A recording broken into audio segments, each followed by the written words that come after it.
De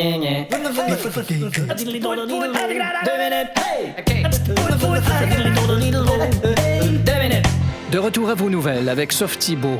Eh bien oui, cette avis d'ébullition d'eau pour les 2/3 de la ville de Montréal tient-elle toujours?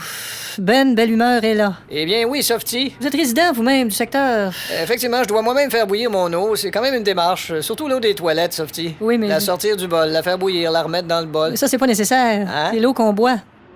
Bon, voyez-vous, c'est probablement des raisons de même que j'ai été refusé à RDI. Bon, justement, vu qu'on est à TVA, pouvez-vous expliquer comment on fait pour faire bouillir de l'eau? Eh bien, on remplit au chaudron d'eau et on met un rond à garlic. C'est pas plutôt à ail? Oui, moi, mon poêle est en anglais. D'accord, et là, ensuite, on fait bouillir l'eau. Ouais, pour être sûr là, que toute forme de bactéries ou de sédiments... Et dites-moi, est-ce qu'il y a des risques de E. coli?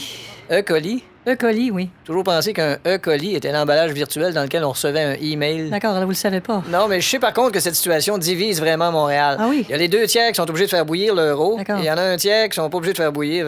C'est ça. Fait que celui qui est pas obligé de faire bouillir son eau regarde celui qui est obligé de le faire bouillir puis il dit « Hey, le boiler! Ah, c'est vrai? Expression qui remplace maintenant loser. À ce point-là? Et à l'inverse, ceux qui sont pas obligés de faire bouillir leur eau sont un peu considérés comme des snobs. Ah, mon Dieu. Ils sont pointés du doigt en disant « Il l'a tué à la face de quelqu'un qui a le robinet direct dans la gueule, lui. » Mais on parle de faire bouillir son eau, c'est pas comme si on en manquait complètement.